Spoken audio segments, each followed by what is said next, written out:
You're listening to the In Search SEO podcast by Rank Ranger.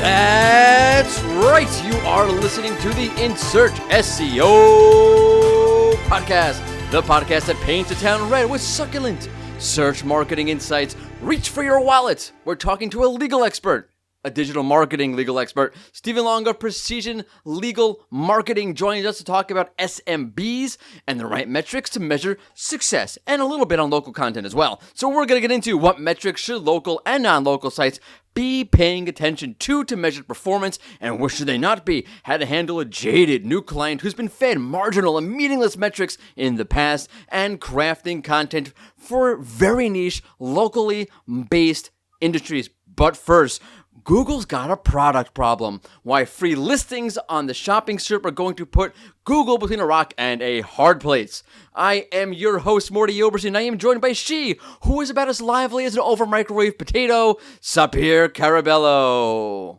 Hello, Morty. Hello, Sapir. You're... What's with that description? Wait, what's with that description? What do you mean lively as an over-microwave potato? Like, first off, who microwaves their potato? My 9-year-old loves microwaving potatoes. Serious? He loves microwaving potatoes. It's either that or I got to put it in the oven for him, so hell, go ahead and microwave it. The answer to that question is when you say, hello, Morty, it's like when you do that, you're about as lively as an over-microwave potato. I understand that you meant that I'm not lively. Okay, but why did you choose over-microwave potato? Because clearly my mind is tweaked. Oh my god. Okay, we're 78 episodes into this, and you're asking me, why did you come up with some kind of weird comparison?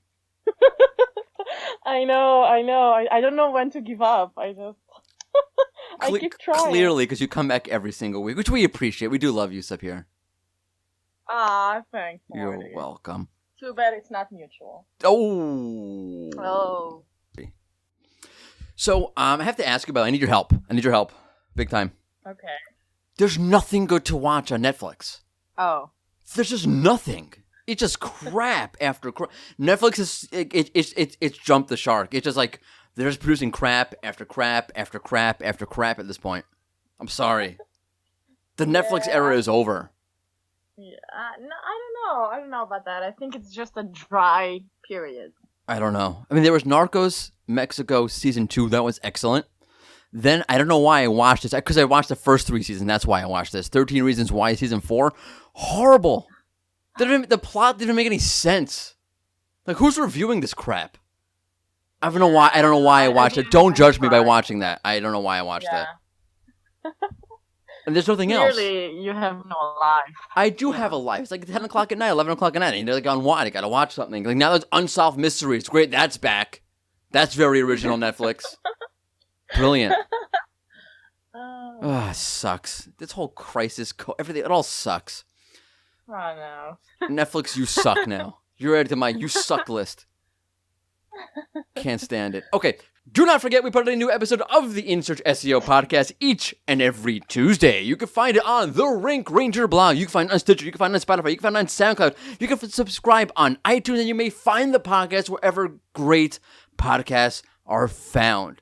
Also, don't forget, check out our weekly newsletter. Subscribe to the podcast newsletter. You can subscribe at the Twitter page for the podcast. The pinned tweet there will give you a way to subscribe to our newsletter. Of course, on Twitter, it's at InSearch_SEO. And don't forget, on Twitter, every week we release bonus content from our guests, from me, which is awesome, of course. So check out the Twitter page, follow us on Twitter, subscribe to the podcast, subscribe to the newsletter, get great, stay up to date. The newsletter keeps you up to date on the podcast. Great content from around the world of SEO. We bring it to you in one condensed newsletter. You can head over to the blog post for this podcast, and you can look on the blog post for a place to subscribe there as well. So follow the podcast, subscribe to the podcast newsletter, and all that great stuff. Also, plug for Rank Ranger. When you want advanced rank tracking, I know I keep banging away at this, you want Rank Ranger, because we are literally the only place where you can track if you rank above the fold or not, see if you rank above the fold, see how many other results are ranking above the fold with you, and see your true, most accurate visibility with our absolute visibility metric, which tells you by pixel rank tracking where do you rank and factors in the features, the SERP features below you, which obviously pixel rank tracking can't take into account because it's below where you rank. So check out Rank Ranger's awesome advanced analytics metrics for tracking rank in the world of SEO today. Head over to rankranger.com, sign up for a 14-day free trial. No credit card necessary because we don't suck. Anyway, okay. I've got a great show for you today. I'm chatted up with Stephen Long of Precision Legal Marketing about the finer point of measuring success and offering SMBs real metrics so they don't think you're full of crap. You might be full of crap, but the point is that you don't want them to think you're full of crap. Right. But before that, I'll be divining. I'm going to look at my crystal ball, because when I look into my crystal ball, I see cloudy skies on the SERP for commerce queries. I also see McDonald's. I don't know why I see a McDonald's when I looked at my crystal ball for the commerce SERP's future, but I see a McDonald's. Anyway, hungry? I'm always hungry. Anyway, let's shake up the old magic 8-ball and see why free listings on the Google's shopping SERP is going to put Google in quite the predicament, because we're going down an SEO wormhole. So Google recently announced that the product knowledge panel will only show organic listings under its stores tab. In other words, if you Google a product, like, I don't know, for example, do not think of this example in advance. Of course, we never do that. Calvin Klein granny underpants for men. Google may show a knowledge panel, and in this panel are stores where you may buy Calvin Klein granny underpants for men online. Make sense? What a wonderful example, Morty. I mean, did you recently purchase one, or like, how does your mind even come up with those examples? I have a very dark sense of humor. Very dark. That's not dark. That's just weird. Is it? I think it's, I don't know. Fine. By the way, I did search for CK granny underpants for men, and no, I'm sure you did. Yeah, disappointingly, the product knowledge panel does not appear. I think we need to get Denny Sullivan on this right away. Right away. Might be best to try and use a different example, though. Just saying. Hey, some people need granny underpants, and they should be stylish granny underpants. Okay, then. Okay? I'll leave it to you. Okay. Thank you. Currently, as is implied, Google only shows stores that pay to appear in the store tabs of the product knowledge panel. Okay, so let's think of it like this, okay? If Harry's Succulent Schmatas has a free shopping listing on Google, okay, his underwear emporium will not show in the product knowledge panel as a store where you can buy these fabulous undergarments. Whereas Bernie's Bodacious Banana Hammocks does. Why? Oh my god. Because Bernie pays for his online store to appear in Google Shopping. In other words, those who pay for Google Shopping listings now currently get featured in the product knowledge panel on the main SERP, whereas that will soon be reversed. So no banana hammocks in the knowledge panel. Right. No banana hammocks in the knowledge panel. By the way, I like the fact that you freak out about my example of, like, granny underpants for men, but banana hammocks you're like totally cool with. Borat has corrupted me. I mean, Nice. Yeah. Okay, so my bottom line is going forward, free listings only will appear in the product knowledge panel. Bottom line. That's what you need to know. Make sense? I mean, isn't it about time? That's what the user wants at the end of the day. Like, being able to find the best product to match their needs and, like, more easily and rapidly. Something that you cannot say they get if we're talking about the paid results, right? If Google wants to, I think if Google wants to establish their position in the e-commerce industry, they need to give the users what they want. That's exactly what's happening here. Right. Right? That's why Google opened up free listings, right? This makes total sense because as recently as April, okay, Google started to allow free listings within Google Shopping. So now everybody can throw their product up and you don't have to be willing to pay in order to do so, which means more products, right? Free listings, more products, which means, by the way, that Google can be more competitive with Amazon. Yeah. Yeah. I mean, it'll be interesting to see how it'll affect Amazon, but as a user, I'm always happy with some good industry competition. Yes, all of this makes sense, but Google has a problem because of this. Big problem, I think. What problem? The problem is that when you search for something, you start off on the main SERP. Okay, you got to think a lot of people are not moving over to the shopping tab to see those free listings, right? So, as I think I've mentioned on this very podcast, it might have been Twitter, but Google will.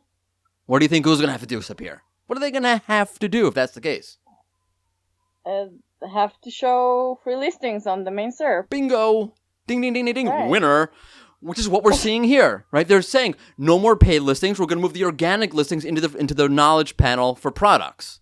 It's exactly what we're seeing here. Yeah, okay, but why would Google want to lose the money by not showing paid listings in the knowledge panel? That is a very good question. Because we're always about, okay, Google's going to go paid to make more money. But the problem is if you throw up free listings, and people are not really accessing those free listings, they don't perform well because people are not going to the shopping tab on the SERP, people will stop listing free products. Or as they won't be doing it to such an extent as Google wants them to. So Google has to give these products more visibility. And the knowledge panel for products is a terrible way to do that. Terrible way to do that. Why? Because, okay, in order to see your product, in order to see the product, and then subsequently to see those stores where you can buy that product, you have to search for a very specific product. Like you have to search for Rachel Ray orange handle pants, which, by the way, I own, and they are wonderful. But it's not like you could search. What you're talking about, but okay. You don't Rachel Ray orange handle pans? I don't cook, so. Oh, really? I don't cook either so much, but like I have pans. Okay. And they're wonderful pans. But it's not like you're going to do a search. You just keep interrupting me. Go ahead. Because now I don't remember what I was going to say. Right? You search. Right. It's not like you're going to do a search for like best pans and see the product knowledge panel. You have to search for a particular product, which means up here. Which means. Mordy, I'm not a prophecy guru like you. I can't read your minds. Just say what you think. Oh my God. Fine. It means that Google's going to have to throw out more free listings or move or give more visibility, rather, to more free product listings on the main SERP. Besides just this flimsy way of doing it with this panel thingy, which is the problem I mentioned before. All of this highly entertaining setup, which is that Google's going to have to push product, wink, wink, even when it may not be in the aligned with the user's real intent. Like Google's going to be stuck with it. It is stuck between a rock and a hard place, and I think it's just an inevitability. In other words, I'm going to kind of go off here a little bit, if that's okay with you, Sapir. Okay. You have three people in this. It's a love triangle. You have the people who are posting free listings on the product SERP. You have the people who are going to the main SERP to actually buy a product, and you have people going to the main SERP to research a product. And Google could only make 2 or 3 of those people happy at one time. Follow me here for a second, okay? Okay. Google's gonna say to itself at some point, I think, right, that we really got to push these products from the shopping SERP on the main SERP, which means that it's going to have to create a more heavily commerce-based SERP in order to make the people who are posting those listings happy because those listings are going to perform better because there's a greater access point, the main SERP versus the relatively unused, shopping SERP, all things considered. Okay? That makes people who are looking for a product, to buy a product, very happy. There's more listings, more organic listings, and it makes the people who are posting the listings very happy. Those 2 people are very happy. However, the person going to the SERP to research about a product is now going to see way more commerce stuff on the SERP and be like, where the heck is all the information I want? So they're going to be unhappy. That kind of makes sense, right? There's no way Google can really cater to both. Okay? Google's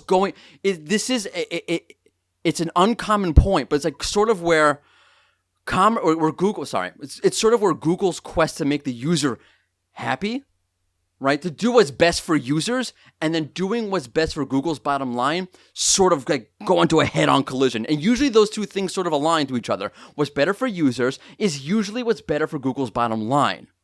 Okay, but here the problem is what's good for the user and what's good for Google's drive to be a commerce giant to take on Amazon. It's like two cars driving at 100 miles an hour.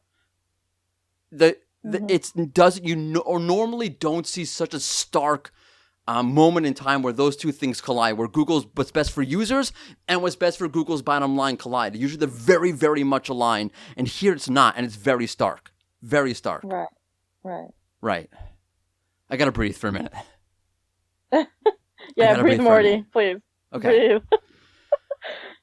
Okay, but do you understand the problem? Like it can't deal with that sub-intent. There's on every single commerce SERP, right? Buy a new laptop. There's a secondary intent, which is to learn about buying a laptop. Best reviews, best one for business, best laptop for personal use. All this information that people do before they buy a product. That's on the SERP for buy a laptop or buy whatever it is.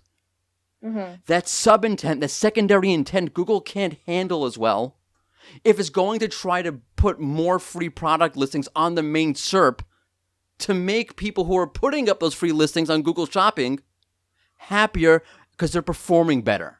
So Google's going to be faced with the dilemma of either making people who are looking for that secondary intent to learn about whatever product they're looking to buy happy, or make the people who are trying to post those free product listings happy. Right. Can't do both. And Google already has a problem. I think there's way too much. I think the commerce SERP is way too commerce centric. And this is a very easy trap to fall into. So I'm not like, I'm up in arms. Google's. But I think it has a problem. I think there is a problem. I think it's going to get worse. And I'm just going to quickly run through where I think Google has this problem. One, if you do almost any buy search, except for complex things like buy a car, buy a house, buy a boat, buy a wife, you just caught that. Even though, I just caught that. even though there are going to be informational results on that page. However, despite that, the top of the SERP, the above a fold for sure, is all commerce. Even the research carousel, which you see often, is at the way, way, way bottom. And I don't think you can say because the intent here, you're buying a new laptop. The intent here is very much commerce, so everything above the fold, even the top results below the fold are all going to be commerce results, and everything related to information is going to be towards the bottom of the page. I mean, you could say that. I'm not saying that's wrong. I just personally don't think that makes so much sense. I think to me it feels like Google is saying, hey, we're putting our thumb on the scale for commerce, and we're going all in. Ads, PLAs, local packs, the top results are all commerce. We want to drive home the idea that the SERP is a place centered on commerce. We want to compete with Amazon. We want users coming here to buy things to see, hey, we're a serious place where you can buy stuff. And I think that's why they're pushing all the informational results towards the bottom of the page, not just because the intent is so strong to buy. You could make that argument. It could just be intent. I just don't see it.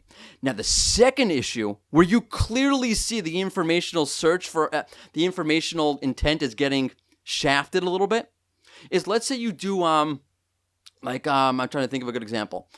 You search for real example, like laptop reviews, like something around reviews, okay? Where clearly the intent is informational there. The first thing you're going to get are going to be PLAs. Right. Okay? And then if you scroll down the page, you're going to get informational results at the top, and then you're going to get another PLA carousel or another product carousel of some sort in there. It's a very informational query. Why are you throwing me so many product carousels there? Because again, Google has put its thumb on the scale for commerce. It's got to push that commerce. It has to. Okay? Even if I think I did a search last week for how to find the right jeans, because I love tight-fitting jeans, make my ass look good. Oh, God. So again, product ads, right? You get PLAs right away. Okay, but all of the you have a product carousel. I had a whole thing on the right-hand side of the page, a whole other set of paid listings to buy the product. All of those ads make Google look like it doesn't get the intent. Like I'm showing up to learn about how to get the right jeans to fit my ass right. And then I see all these places to buy jeans. I'm like, Google, you don't have this right. And that's problematic. And I understand why Google's doing it, but I don't think long term it's going to be what's good for the user. And of course, I don't think it's going to be what's good for Google long term. Right. Okay, but Google keeps striving to give results more aligned to the intent behind the search. So I'm pretty sure they're already working on solving this issue, no? I don't know. There is an easy solution to all of this, right? You could just take that research carousel that you get when you do a query, even a buy new laptop. Towards the bottom of the page, you have a carousel that it says research, and it's all a bunch of articles about researching that product. So just move that up, and give the user looking for that secondary intent to learn versus to buy. Give them access to that, an access point to that informational content above the fold somewhere. And you can go crazy with all your ads and your PLAs and your product carousels, but offer that at the top of the SERP. So at least to the person looking to learn, you don't look like you got intent totally wrong here. Right. By the way, this is an important point because we often look at Google as, okay, we'll look at the SERP and we'll figure out what intent really is. But if Google's skewed in how it looks at intent, then what you're taking away might also be skewed. So it's not like a purely abstract point here. It does play. You have to be careful how you look at user intent based on Google, and you have to understand how Google's relating to the SERP and where it might be working. I don't want to call it ulterior motives, but motives other than pure intent alignment. Right. Okay. Right. I'm done. Thank you. Wow. Okay. Yep. I'm done. There we go. Awesome. Yeah. I'm going to probably talk about. I want to talk this point of Google using the research carousel to offer more segues or more access points to other sorts of information is part of a larger point that I want to discuss on the podcast next week. So stay tuned for that. But now, I said, reach for your wallets because there's a legal expert coming on. And every time I talk to a lawyer, I always pull out my wallet. But he's not actually a lawyer. He is a digital marketer that works with lawyers. He is Stephen Long, and he's here to tell you which metrics suck and which metrics don't suck, and which metrics will screw up your client's mindset and which metrics won't. So pay attention, because here's another interview. Here comes another search marketing expert. It's time for an in-search interview.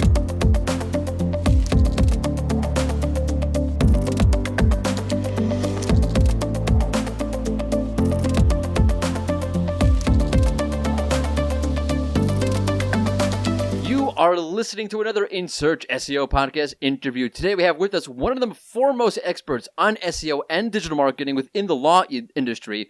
In fact, you might describe him as the Wayne Gretzky of SEO for law firms. He is the president of Precision Legal Marketing. He is Stephen Long. Welcome. Wow, man, that's an intro. Wayne Gretzky? Wayne Gretzky of SEO for law firms. Of hockey. I mean, you might be. Do you play hockey? I do, actually. I've played almost my whole life. Ice hockey or roller hockey? Both, actually. Roller Really? hockey earlier in my life, and then ice and then roller, mostly roller, then ice. But yeah, but I don't wear number 99. That's sacrilegious, right? Of course, you can't do that. Mine is 33, and I'll leave you to that. If you're a hockey guy and you know who really made 33 famous, it's kind of controversial, kind of like me. Okay. I mean, I used to play as a kid. I used to play roller hockey. I used to play street hockey. I played once in a league when I was like 12, but other than that, we're just like horrible pickup games. It's sort of like Wayne's World, right? Game on. That's street hockey. Yeah, that's street hockey. I mean, I got a net in the garage, but you come right over, we'll shoot some pucks. All right, nice. I still have my hockey stick when I was a kid. My kids use it now. Hey, that's awesome. Yeah, my Yammer Yager Titan hockey stick. Coho. CCM. I remember Vic. That's still around even? No, they all like conglomerated into Bauer. Wow. Whatever. Yeah. Oh, no well. more Nike either. You know? Oh, really? There's no more Nike in hockey? No, they took a swoosh out of hockey. Who does that? I don't know, but you know what? I'm a big Yankees fan. Yeah. And what obsessed me is the Nike swoosh right smack on the front of the Yankee jersey. Why does it bother you, man? It's corporate greed. It's because it could be in a Mets jersey. It could be in a Red Sox jersey. It could be a whatever jersey. But you can't it's the same freaking jersey that Babe Ruth wore, and now you put a freaking Nike swoosh on it. Ethics, man. Sports ethics. I don't know. You know? I mean, it hurts. It stings. Yeah. Okay, so we're going to talk about hockey. We're going to talk about SEO. But first, what is Precision Legal Marketing? You know, we're a small boutique marketing agency for attorneys and law firms nationwide. And so while we're full service, we We focus obviously mostly on the digital realm. We do a little bit of TV buying and commercial production, video production for lawyers, but predominantly it's us building websites, performing SEO services, running PPC campaigns, Facebook campaigns for lawyers and attorneys, pretty much anywhere. Awesome. And where are you guys based out of? Not We're that it based out of matters. Virginia Beach. Yeah, not that it matters Right. nowadays, right? Right. Well, so so we're based out of Virginia Beach, Virginia, which is a lovely town. Awesome. I've been to Virginia a bunch. I mean, I lived in Maryland for 3 years, so I've been to Virginia a gazillion times. I've never been to Virginia Beach. Should have. Missed opportunity. Yeah, I mean, it's if you were ever in Ocean City, Maryland, it's kind of similar to that. Oh, okay, cool. Yeah, not my favorite place actually, Ocean City, but yeah. Oh well. Yeah. Okay, so we're going to talk about metrics and how to measure your site's performance, which metrics to look at for local sites, for non-local sites. So I guess let's start off real simple for anybody who's not familiar with the topic. When dealing with a local or non-local sites, what are your top metrics when you're trying to gauge a site's performance?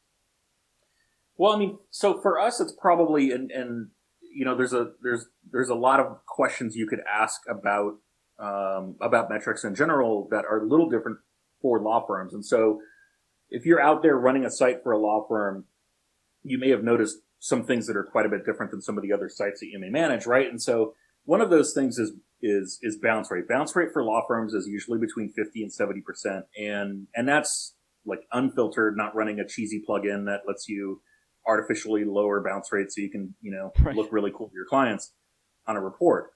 But the fact is people really, when they look for legal services, it's kind of like when they buy a car, right? They're doing a little bit of research first and then they're making a decision. And, the stats are out there that, people choose or they look at, 3 to 4 attorneys online before making a choice. And so you see that pop up in the metrics. You see a high bounce rate. You see a time on site of 1.5 minutes to 2.5 minutes, somewhere in that neighborhood. So they just don't spend a lot of time. They try to solve their problem quickly. It is a funny thing because I know people are very much like concerned about their bounce rate. Oh, my bounce rate is high. But for certain instances, it kind of makes sense for it to be high. Or for certain niches, for certain verticals, and it's okay. It's sort of like a conversion rate. It's going to be high in some places, low in other places. Well, I mean, we're not in the e-commerce business. So Right. Our conversion rate too is very, very different.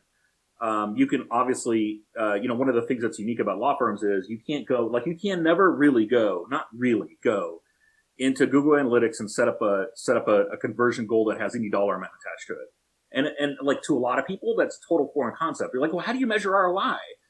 You're like, well, you measure ROI by really being communicative with your client, trying to find out who turns into a case. And so I think that's unique in our business is that we spend a lot of time with our clients, educating them on what a conversion is and really kind of how to follow that conversion path from an SEO perspective all the way down into a law firm, business perspective. How do you frame that to them in terms of conversions?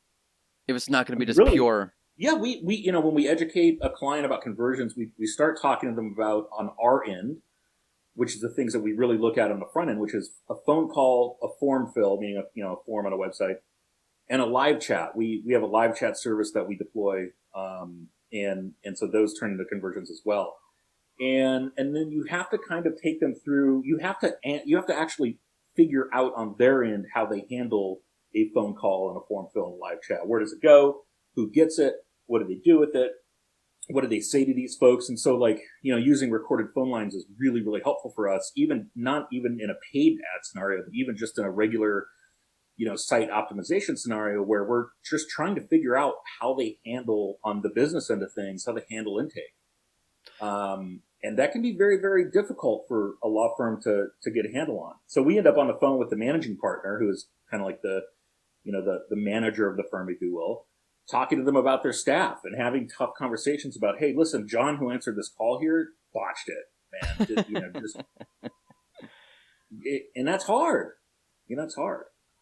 That's and I don't think I've ever heard the conversion framework expressed in that way before.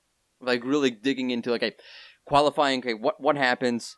They fill out. Let's say the goal is they fill out a form or they make a call. What happens afterwards? Who handled it? How do they handle it? What does it actually mean? Because in digital marketing, it seems that we end up like, okay, well, I have X percentage of my goals have been completed. I am doing awesome, which is what you generally see folks looking at? Like these like very like top level metrics or very unqualified versions of things like goal completion or conversions and so forth. Yeah, but the problem is that, you don't know if you're doing awesome if you're not digging into the business side of things. So, in certain areas of law, let's just take divorce, for instance. A conversion looks very, very different to them because they may have to do a $200 initial consultation with the client. So they'll take $200. Well, then there's a conversion action you can measure ROI against that.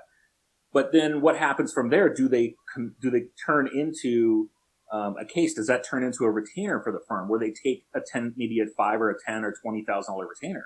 Well, I guess it depends how bad the marriage is. Right, but then so then you've got all these other issues too. And I know I'm in the weeds here, but it's the weeds, where you really find, underneath the weeds, the grass, right? So, like, you've got to really dig into this, and it's sometimes very difficult for law firms because they themselves don't understand what they do and how they do it. It just works for them. Like the lawyer just goes to court. I hear that all the time. Right. I mean, I would imagine this is very similar to something like, say, a car dealership or any time you're going to make a more complicated sort of conversion where you may make a phone call, you might come in, you might put a down payment, you might take that down payment back. Hey, I don't want to buy the car anymore. All those sort of things. So when we talk about looking at these things, what do you find that most people tend to look at as opposed to doing something a little bit more deeper than you are?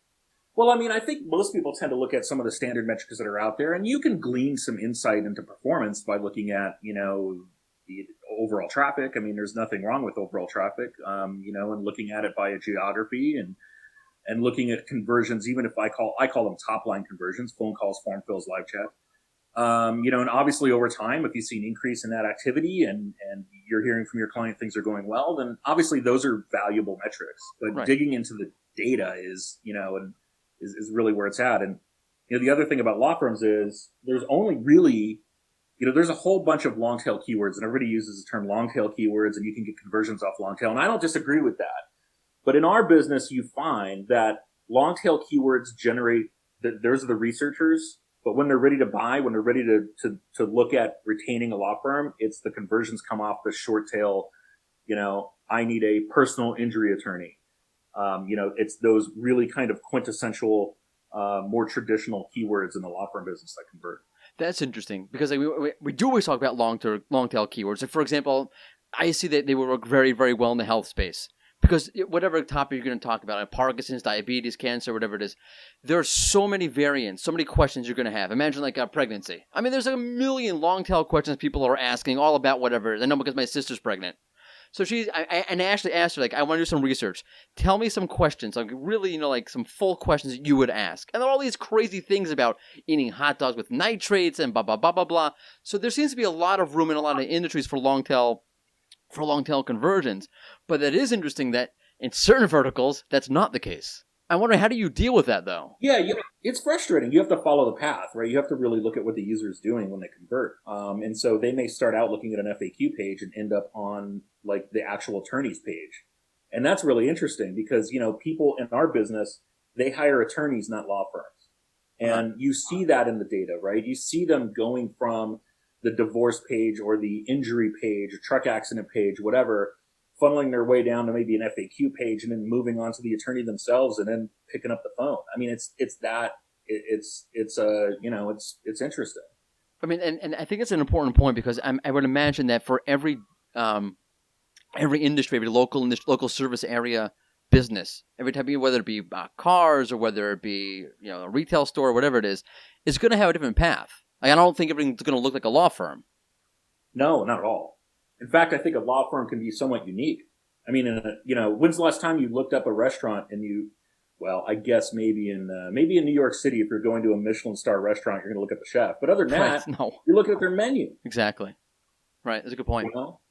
So how do you deal with that? If you're talking about long tail doesn't work for you. So that strategy we love that strategy because it really helps if you're fighting against the titans of your industry. But what do you do if you can't? Like that's your bread and butter. Yeah, so we actually use long tail keywords, and we try to get our fact pages to come up on those keywords. So because they're research keywords, so you want research-based information, blogs, facts, inner pages of the website to rank for those types of searches. Oftentimes, also those types of searches end up on homepage, and so they're kind of quasi conversion. They're converting. They're leading to a conversion, but usually people don't convert from those directly.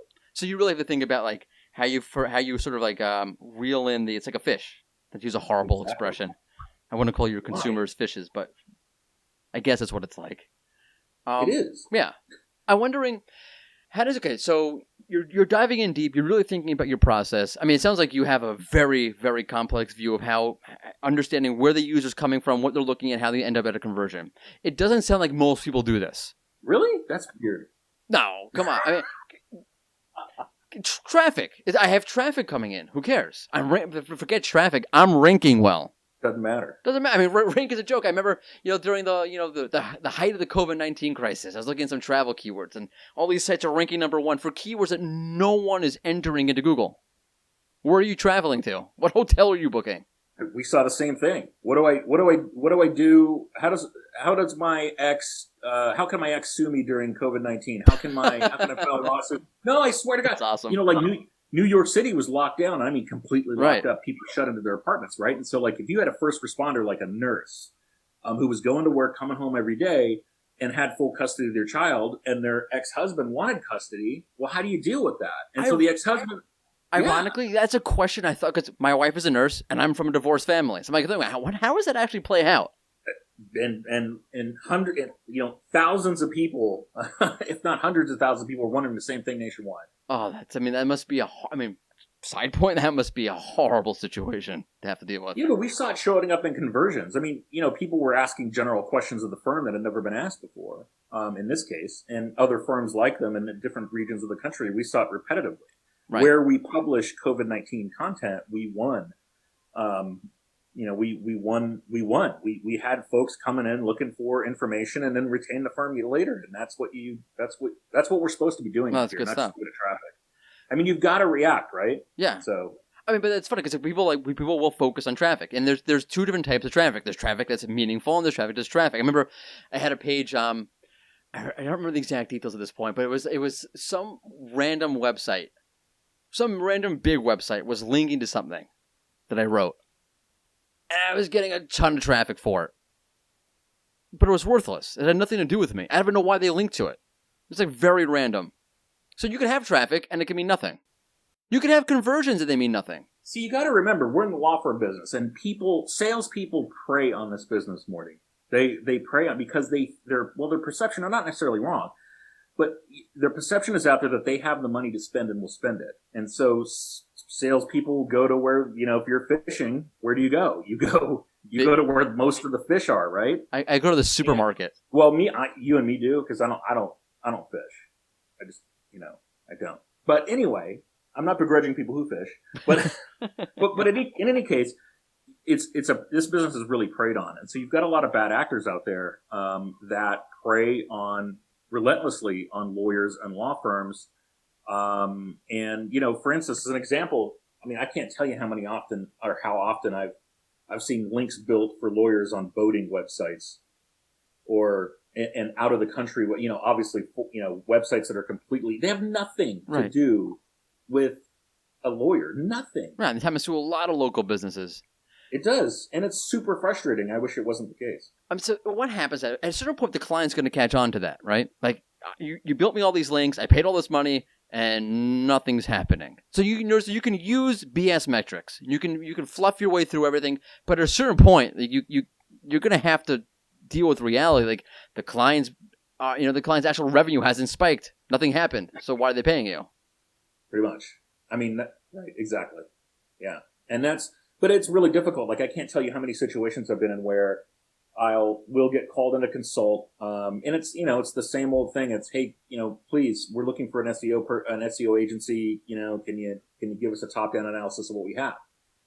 And we look at what they've been doing in the past, and we show them a backlink report. We show them traffic metrics because we'll get access to Google Analytics and go in and really dig under the hood. They have no idea, right. And it's not their fault. It'd be like Morty, we're the doctors, right? We're the doctor. Like, I don't have a CT scan in my house, and I'm doing a CT scan on your website. And So sometimes you have to have tough conversations with folks. I mean, that's got to be hard. If let's just say, let's run through. You have a client, they're coming off a really bad experience where their agency or whoever they're using, we're just feeding them, fluff metrics, vanity metrics of all sorts, all kinds, because there's just millions and millions of vanity metrics. Even good metrics can be vanity metrics in the wrong circumstance. And then they come to you. And now you're gonna show them, how to walk through what does a real conversion mean? How does the process look? What's real? What's not real? What metrics should you focus on? What are they actually? How do you actually qualify them? How do you get them to believe you? Very carefully, and that can be very difficult sometimes because they're one of two things happens. Either they look at you like, "Holy crap, where have you been all my life?" And I'm serious. Nice. And it's not me personally. It's anybody in our field that's ethical. And there's obviously a bunch of us. It's not like I have the secret sauce of ethics here in law firm marketing. But the bad actors out there, who I might name names, but the bad actors out there that are taking advantage of these law firms, vanity metrics is a huge problem. So how do you get them to believe you? You have to go in with the honest, blunt truth. Like that, $3,500 a month you were spending, unfortunately, was being burned. And here's why, and here's how, and here's what we could do to recover from it. And that's a really hard conversation to have, right? I mean, who wants to hear that they just blew through 150 that's grand? Gonna be rough. That's gonna be rough. So you've got to be careful, and you have to always, what you have to do? You got to always tell the truth, no matter how good or how bad it is. And if you do that, you're going to be okay. I'm wondering at this point, what does that truth look like for, let's say, a site that represents a local small business versus because I'm sure you have this in the legal field. You have your local lawyers and you have your big attorneys who are national whatevers. I guess there are laws that are more regional focused, location focused, and there's just national laws. In the U.S. I'm talking about, right? Tax law, federal tax law versus your local estate planning. Yep. I'm wondering, what do you see? What are the differences between, say, looking at the metrics that apply to a local service area business versus a national site? Well, I mean, obviously you've got to Google my business in a local citation. Not problem, but you've got to. Well, it can be a problem. Well, it could be, but I'm trying not to be that negative. but you've got to Google my business in a citation aspect of things that you don't have necessarily on a national basis, and you don't necessarily always need that. So from a local law firm perspective, you've got to really do a good job of really mastering their local SEO efforts. Really sensitive to names being specifically, listed out properly. And you got to remember they're law firms, so they're there's three names with a comma and then a P and a dot, a C and a dot. All of that stuff can come into play. When you're doing local SEO, and you don't have that necessarily with a national or regional firm. The metrics, obviously you want them to come from a local source, right? I mean, you don't want, if I'm getting, 30% of my traffic from Kazakhstan, then that's a problem. Wondering, how do I plan an estate in California? I'm from Kazakhstan. That's probably not going to convert well for you. Probably not. I thought we were going to put music there for a second. That was a cool move. But, and you got to remember, I think the key thing to keep in mind for anybody out there, either in the SEO business or a small business owner that's listening to this, is these keywords that we're playing with are extremely difficult to rank for. So as a local business owner, local law firm owner, you have to play in the same water. You got to wade in the same water as all the other big fish. And so you've got this whole, it's this small law firm and then the medium-sized local law firm that may have like 3, 4, 5 offices. If you're a solo guy sitting up the street in your 2,000 square foot office, you've got to compete against the depth and breadth of that law firm. And that's really difficult because they're all the same keywords. That's that's almost like a retail setup. Like I'm a local retailer selling, bell-bottom jeans because it's the 1960s, whatever. And you're also competing with Amazon and JCPenney's, Macy's, and all the other big box retail. Exactly. It's very similar to retail in that aspect. Yeah, that's interesting. I mean, it's not similar to cars because you have people that look at used cars and new cars, and so the used car lots tend to be smaller, and so you can kind of funnel into that. But right, same thing in retail, right? Somebody searching for a bathing suit, and there's specific, especially here in Virginia Beach, there's mom and pop bathing suit shops that have been around for 65 years and multiple generations, and they've got to compete against, the Macy's of the world. It's tough. No, that's definitely tough. I wanted to ask you just something you mentioned that sort of caught my attention with the way you're describing the local attorneys versus the national attorneys, and it goes back to what you're saying about conversions before. I'm wondering the way you would, let's say you're a big national lawyer, but because the nature of your work, it's like not something you're gonna, I'm gonna read an article and I'll fill out a form, whatever it is. It's very like detailed. Let's say it's some kind of tax law. I need a tax attorney. I'm in trouble with the IRS. And you have people who fill out forms versus you have people who are calling in, right? I would imagine that those calls are far more valuable because it means a person's really serious about hiring that lawyer or really serious about using the service versus, I don't know, whatever other goal you're going to establish. They clicked on this button, they filled out this form, they downloaded whatever. It seems to me, maybe correct me if I'm wrong, that in the legal field, there's going to be different types. The quality of the conversion is going to be different, for, let's say, a call versus filling out whatever it is, some sort of stupid form. Yeah, you're near dear to my heart here. So calls have to be answered, and if we, even the smallest of law firms, there's a whole industry out there that is catered to serving these firms with call answering service after hours, and we highly recommend that because the consumer of legal services needs to feel like they got what they were looking for. Just almost, there's other sectors that are like this as well, but this one's unique in that, man, these people are in trouble. Like if they need a criminal lawyer, they need to feel like I have someone to speak person. to. Yeah, they need some. So we find the live chat conversions to be extremely valuable. Cool. Right. That's a good Think example. Think about conversions in the legal space, right? I'm working all day. Am I going to sit on my company computer and like search for my lawyer? Some do. Right. But you know what? 8:00 at night, that's probably when I'm going to be on my phone looking, when it pops up that I've got a traffic ticket in 3 days that I didn't hire anybody to go, appear for me. That's in court. That's when I'm going to do a lot of research, and you can't get a hold of a lawyer at 8:00 at night. Yep, I wish. In the personal injury business, they do this really, really well. And the personal injury law business is a big model for the mom and pop law firms across the country, and really for anybody. You want to talk about a tight intake process? You call one of these big regional national firms. Even if you fill out a form, Mordy, you're getting a text on your phone, you're getting a call the next morning, you've got 2 emails in your inbox with an ebook and with, direct contact information for a lawyer, for your, the case manager in your case. It really is drilled down really tight. And to get the local law firm to embrace that, that's where it's at, man, because that's what people, that's what they expect these days. It's so funny because when you talk about SMBs or whatever it is, the level of nuance that we're talking about right now is really not discussed, right? We talk about conversions and goals or whatever it is, but really there's very big differences between what type of conversion it is. And it seems to me that the legal field itself, the legal space, is very unique. And I'm sure there are, and that's exactly my point. I'm not saying that the legal field is unique and the auto industry is not unique. It's that each vertical rather, seems to have its very, very unique considerations in how to qualify the data. For example, I'm just wondering, in terms of the legal field being unique, how does that play itself out? I'm sure like in terms of content, that's probably got to be interesting because the type of content you write has to be probably, I would imagine, if it's legal content, needs to be very precise. Hey, precision law, digital. I got that backwards. But it makes sense that legal needs to be precise versus like a plumber. I don't think the content that they're writing needs to be exactly as technical as what the legal sphere is going to put out. I wonder if you can speak to, in other words, my rambling is, what specific nuances or what specific considerations do you have in the legal field that you might not have in another local industry?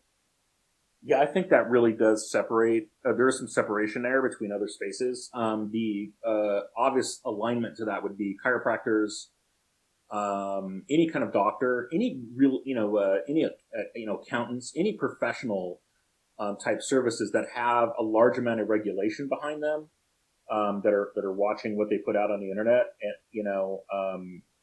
it needs to be very careful about the content they create. So here's the deal with legal, right? We can't be wrong, Mordy. We cannot be wrong.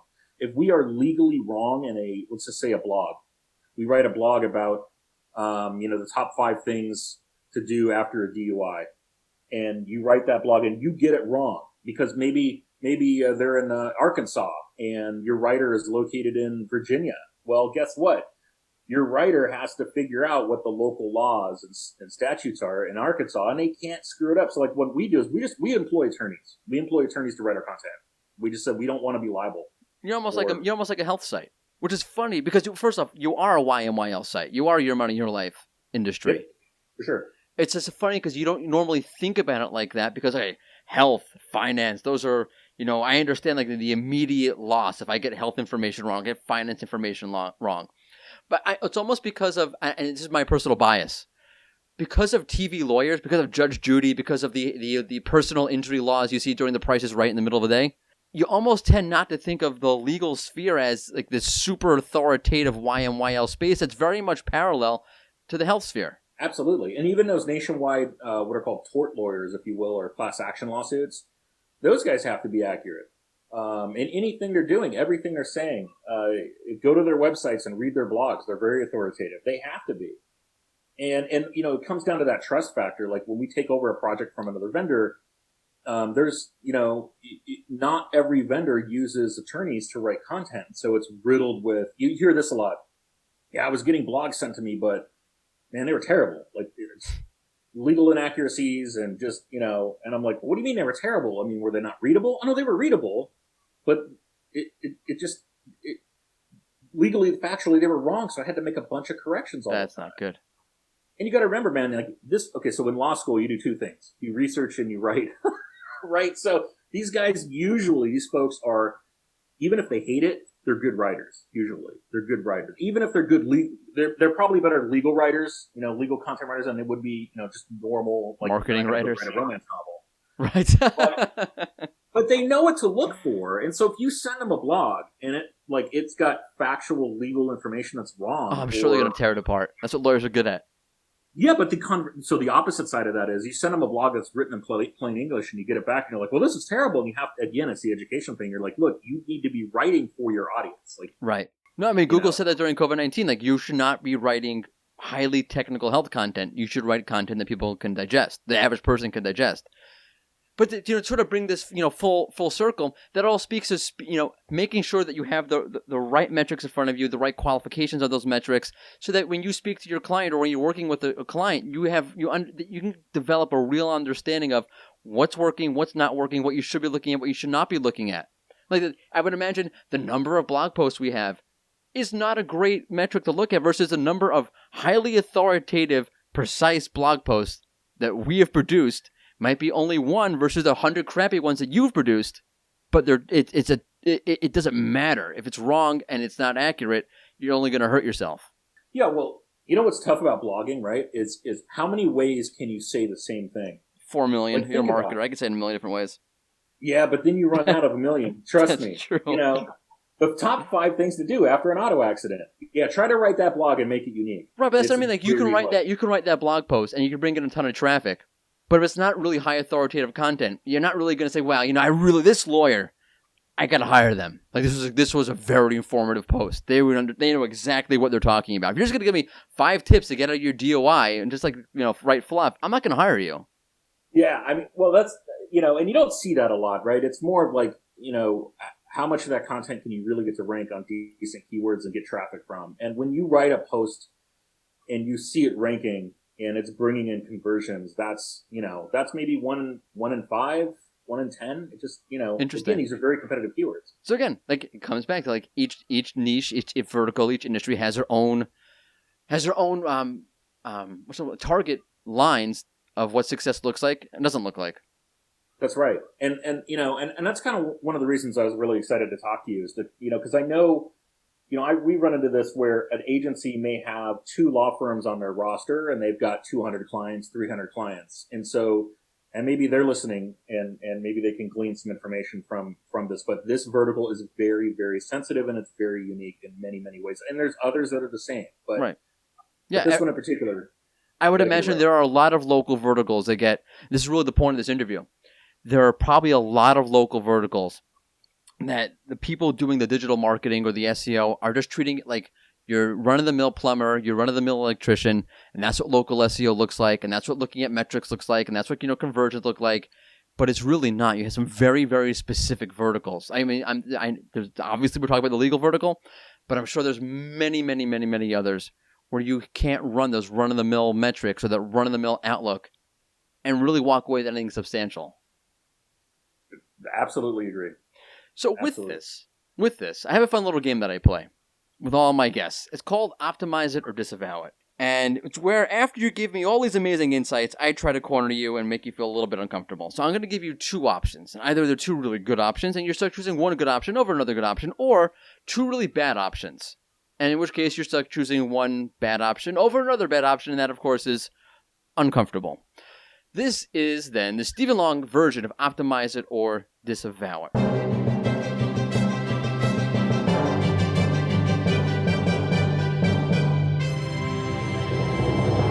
So one of the things I love about the legal sphere is my own misconception that it's a very spammy industry in and of itself. But because my preconceived notions that every lawyer is like, 1-800-lawyers, call us now. Have you broken your neck? Did you fall at work? That's my association to every single lawyer.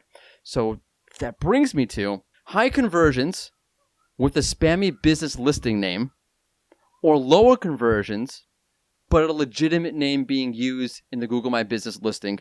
Which would you rather? Again, high conversions but spammy name, or lower conversions but you're a legitimate business? For me, it's legitimate business all day. But that lines up with everything else we've been talking about today, too. And I know you can get spammy to pay off. And where we see that a lot is you'll have a firm that has one office, but then all of a sudden they pop up in 10 different localities with spammy names and versions. Yeah, that whole game is played very heavily in our business, and it's a pain in the butt to deal with. That's got to be hard, by the way, to see that. I mean, because it does work to a certain extent for a certain amount of time. It does. Until the client realizes that you suck and then they leave. That's why it's so attractive. That's why people do it, because it does actually work. But long term, does it work long term? I mean, I don't know. It's a big problem in our business, and then with the recent issues that Google My Business has been having in general, it's been largely ignored. That is a major problem. Where it's taken 30, 45 days to get a listing unsuspended, and that's very it was big suspended problem. For ridiculous reasons in the first place. So getting caught doing something spammy is not worth it in our business. And you'd have to imagine if you're a lawyer and you're running some kind of spammy gimmick, whatever it is, like that's not just going to be in your listing title. That's going to be pervasive. It's going to be in everything you do. Yeah, absolutely. I mean, have you ever heard of a local law firm running 4 separate landing pages with 4 separate PPC accounts to try to occupy the top part of the search? That's brilliant. I mean, it's terrible. That's brilliant. Check this out. It works. It works. Oh, this is ridiculous. All different phone numbers, all different. The other 3 didn't have addresses on them. They were just landing pages. Right. But it absolutely works. And so check this out. So we did a study on that. We were asked to come in and go, okay, well, our conversions from each 4 of these pages, do any of them overlap? And it was like 2% overlap. So does it work? Sure, it does. Right. It works. But is it ethical? I don't know. That's gray area. That's not good. That's a very spammy thing to do. So you made it very clear. You'd rather have less conversions but be a good person.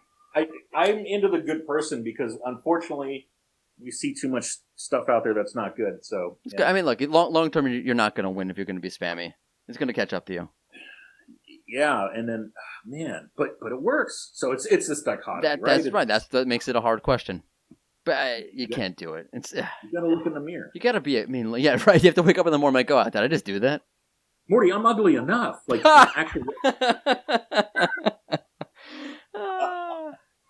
And with that, I'm gonna thank you for coming on, Stephen. This was very enjoyable and very informative. Thank you so much.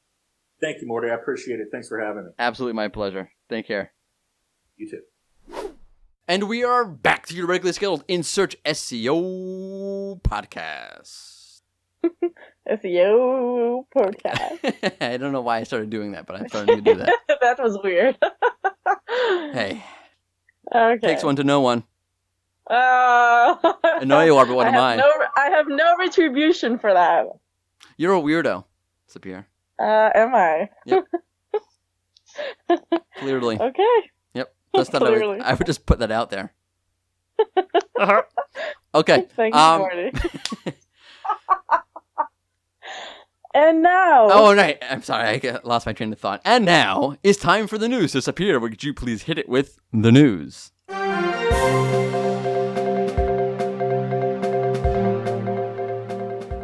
has updated its webmaster guidelines and listed the top ranking factors it uses.